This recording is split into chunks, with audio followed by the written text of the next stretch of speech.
수능에서 킬러 문항이 사라지면 어떻게 될까? 안녕하세요. 분당 잡설 이경화입니다. 안녕하십니까, 김지환입니다.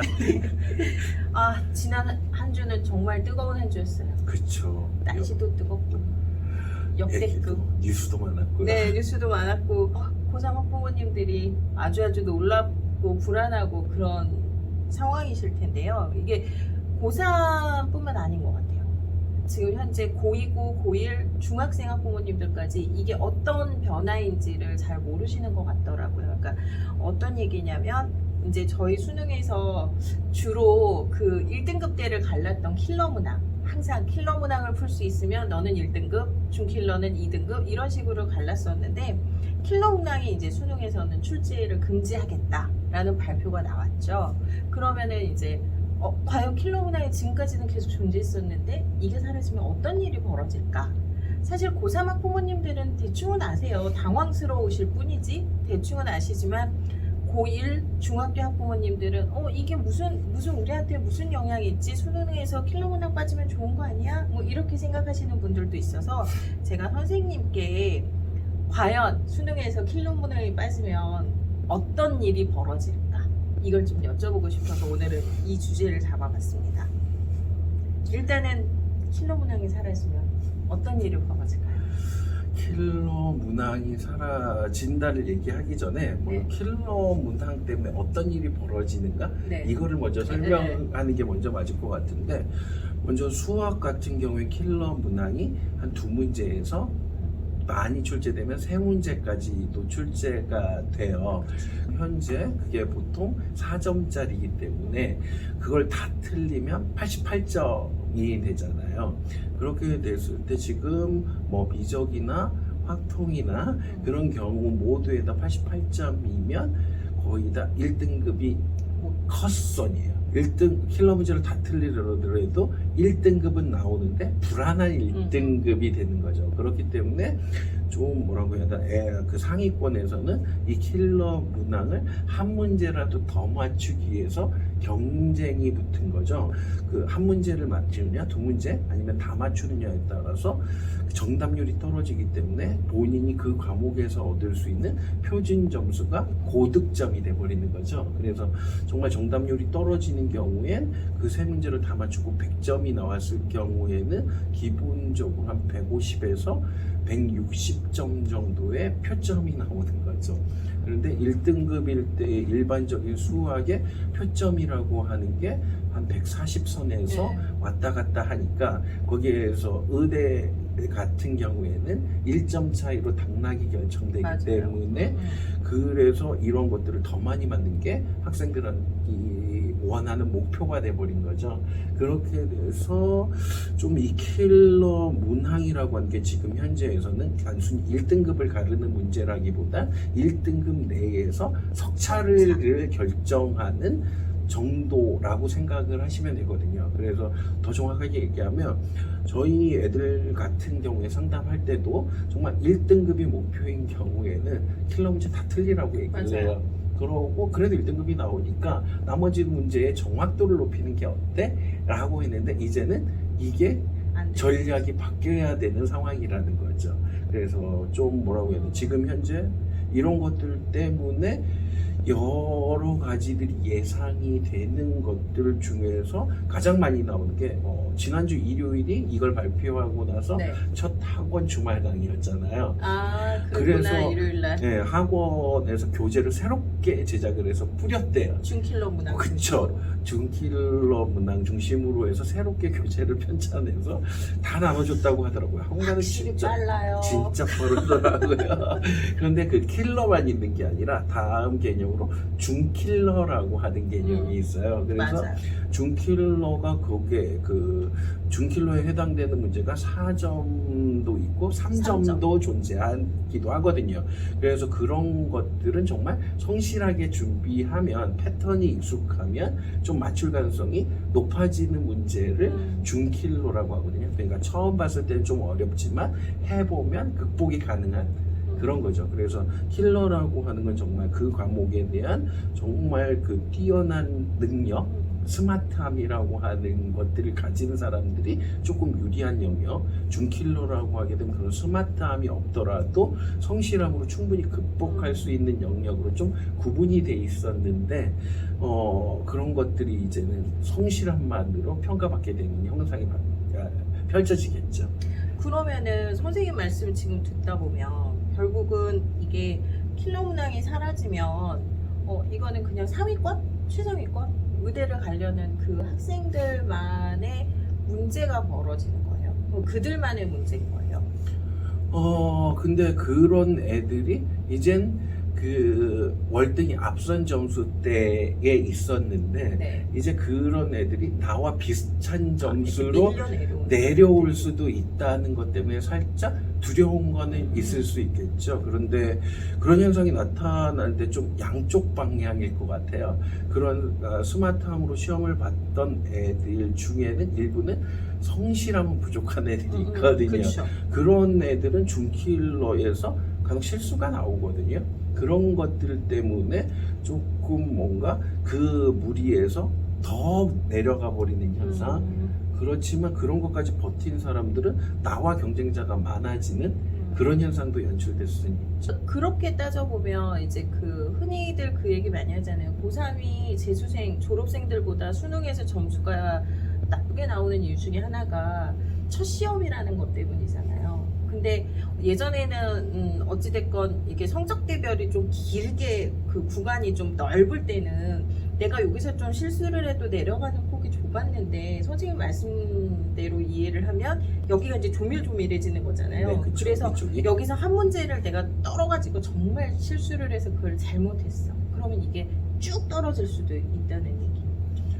그럴 가능성이 없지는 않죠. 없지는 않죠. 않나? 근데 그런 많지는 것들 않다는 느낌으로 들리는데. 많지는 않을 거라고 네. 생각을 하는 게 아까도 전제했듯이 그 중킬러는 지금까지도 재학생의 상위권이라고 하면 충분히 문제가 없었다. 없이 풀었는데 여기에서 점수 차이가 났었던 건 이런 것들을 빨리 풀고 킬러 문제로 가려다 보니까 여기에서 정확도가 차이가 나버리는 거였거든요. 그래서 중킬러도 충분히 승산이 있다라고 하면 뭐였냐면 킬러 문제에 들어갔던 시간을 다른 검토의 시간으로 확보한다라고 하면 그렇게 뭔가 많이 떨어질 가능성은 많지는 않을 것 같다라는 거죠. 저는 제일 먼저 킬러 문항이 없어지면 문제가 될 수 있는 가장 힘든 그 학생들 자체가 왜 지금까지 수능 최저만 맞추면 되는 학생들이 있었잖아요. 그냥 굳이 킬러 문항을 맞추지 않고 중킬러만까지만 잘 맞추면 내가 원하는 뭐 2등급이 나오면 되고 뭐 최소 2등급까지만 나오면 돼. 내지 뭐 예체능 쪽은 뭐 한 3등급까지만 나오면 돼. 이래서 이제 어느 정도를 예상을 하고서 이제 그 학생들은 그 정도까지만 공부를 한단 말이에요. 근데 그렇게 했었는데 이 학생들이 킬러 문항이 무너지고 이제 비슷한 성적대로 이렇게 상위권 애들이 내려오면 변수들이 많이 생기잖아요. 네네. 그러면은 막말로 내가 이 정도만 풀어서 2등급이 됐었는데 이게 좀 쉬워져 버리고 이런 상황이 되면 누가 실수로 인해서 밑으로 떨어질 수 있는 확률이 생기는 거 아니에요? 지금 보게 되면 그 대표님이 생각하시는 건 그러니까 중킬러 문항수를 안 늘릴 거다라는 전제라고 하면 아니, 그런 늘릴 생각 것. 그러니까 문항수를 늘리게 된다라고 네. 하면 그 학생들도 대비하는 시간을 조금 더 추가해야 된다라는 전제가 되겠죠. 그렇죠. 네, 그냥 기본적으로 중킬러는 반복 학습으로 충분히 커버가 가능하기 때문에 지금 현재라고 한다라고 하면 그 애들이 중킬러 과목에서 나올 수 있는 패턴 중에서 정말 나는 이건 해도 안 될 부분들도 있거든요. 중킬러에서도 그런 부분들은 버리고 가도 그게 그래도 어느 정도 그 예상했던 등급들을 맞을 수는 있었거든요. 그런데 이제 그런 것들이 빵꾸가 나면 바로 등급에서의 변화가 생길 수도 있기 때문에 수능에 대해서 중킬러 부분에 대해서는 탄탄하게 다질 수 있는 시간적인 배분은 조금 더 해야 되는 불편함은 생길 것 같아요. 아, 그러면은 결국은 원하는 뭐 점수나 어쨌든 수능에서 원하는 결과를 얻으려면 지금부터 중킬러 문항을 열심히 네, 그쵸. 공부하라는 네. 얘기신 거죠. 네. 공부를 해야 되네. 그런데 한 가지 분당 지역은 제가 이제 학원들 다니어 보면 학원에서 늘 하는 얘기가 분당 지역 고등학교 18개 고등학교의 시험 문제, 내신 시험 문제는 이미 수능화 됐다. 선생님도 말씀하셨어요, 전에. 그래서 어차피 내신을 공부하는 게 수능 공부랑 똑같다. 그러면 제가 듣기로는 굉장히 어려운 문제, 킬러 문항 같은 거 변형된 문형. 그것도 문제 이미 많이 내신 낸다. 문제도 많이 네, 냈죠. 네. 그랬는데 그렇게 되면 교육부에서는 또 요번에 같이 발표한 것 중에 하나가 사교육 경감대책에서 학교 집필고사나 수행평가도 교육적 과정을 벗어난 거를 내지 못하도록 감시하겠다라는 얘기인데 그럼 킬러 문항 못 내잖아요. 근데 킬러 문항뿐만 아니라 네. 그러니까 시험 문제를 낼 때 선생님들이 구성할 때 네. 그런 킬러 문항을 구성하는 방법도 있고 아니면 중킬러 문항 수를 늘리는 방법이 있어요. 지난번에 얘기해 예, 주신 예. 이렇게 예. 막 굉장히 시간이 쫓겨서 못 풀게끔 만드는. 예, 그렇죠. 그 수학이라고 한다면 계산을 정말 짜증나게 그러니까 시간을 잡아먹는 그런 식의 문제들이 출제될 가능성도 분명히 있다라는 거죠. 지금과 같이 한다라고 해서 뭔가 크게 바뀌어야 되느냐? 그건 아닐 거라는 것 같아요. 그래서 얘기했듯이 킬러 문항이 없어진다라고 하면 중킬러의 문항 수를 상대적으로 펼쳐버리면 그 상태에서도 수능은 충분히 대비할 수 있다라는 생각은 들어요. 그러니까 선생님 말씀을 들어보면 킬러 문항이 없어진다고 해서 굉장히 많이 괜히 불안해했나? 라는 생각도 좀 들기는 해요. 물론 여러 가지 변수가 있을 수는 있어요. 그러니까 최상위권 문제뿐만이 아니라 이제 그 학생들이 점수가 내려오면 뭐 중상위권 학생들은 당연히 영향을 받을 거고 누군가가 밀려오면 나는 또 밀릴 수 있는 확률이 있는 거고 또 이제 굉장히 소심한 그 트리플 A형 이런 학생들은 소심해서 아는 문제를 못 풀었는데 내가 예상을 했던 거와 다른 등급을 받을 수도 있는 거고 그렇긴 하지만 선생님 말씀은 중킬러 문항이 많아진다라는 전제로 한다면 지금 얘기되는 것처럼 그렇게만 된다면 그냥 막연하게 킬러 문항이 사라지고 이게 수능이 이렇게 바뀔 거니까 우리가 힘들 거야 이렇게 생각하는 것보다는 그 시간에 중킬러 열심히 공부해라 그 얘기신 거죠? 그래서 지금 가장 타격이 심할 거라고 생각할 수 있는 점수대가 저는 중위권과 하위권일 것 같거든요. 오히려 그러니까 애들이 느끼기에 체감 난이도는 솔직히 높아질 거거든요. 기존에 풀 수 있는 문항수가 한 뭐 예를 들면 20문제 중에서 15문제는 충분히 풀 수 있었는데 보게 되면 중킬러의 문항수가 늘어나면 그거를 손을 못 대는 경우들이 많아질 거잖아요. 그래요? 네, 중위권부터는 아마 중킬러에 대해서 대비도가 좀 달라질 것 같아요. 그래서 아마 체감하는 난이도도 조금 어렵게 느껴질 거고 그리고 점점 하위권 같은 경우 지금 받은 원점수보다 더 낮은 원점수를 받게 되는 현상이 나타날 것 같아요. 이거는 발표 내용이랑 다른데? 그렇잖아요. 체감 난이도율 EBS만 잘 열심히 하면 EBS 체감 난이도율을 높이겠다 학생들의 그거는 직접적인 중상위권까지는 네. 뭐냐면 봤던 문제들이 나오겠죠. 나오니까 그러니까 거기가 대다수일 거고 내 실질적인 중위권과 하위권은 그런 것들을 얘기를 해도 잘 반영이 안 되겠죠. 그러니까 공부를 안 하면 어쨌든 얘네들은 점수가 더 떨어질 수밖에 없다. 오히려 어려운 몇 문제 한 3문제가 사라지고 그것보다 난이도가 낮지만 어려운 문제가 더 늘어났으니까 점수가 떨어진다는 얘기신 거잖아요. 그렇게 돼서 그 맥락에서는 벗어나지는 않는 것 같아요. 저희도 애들이 상담을 하면서 이걸 가지고 많이 물었거든요.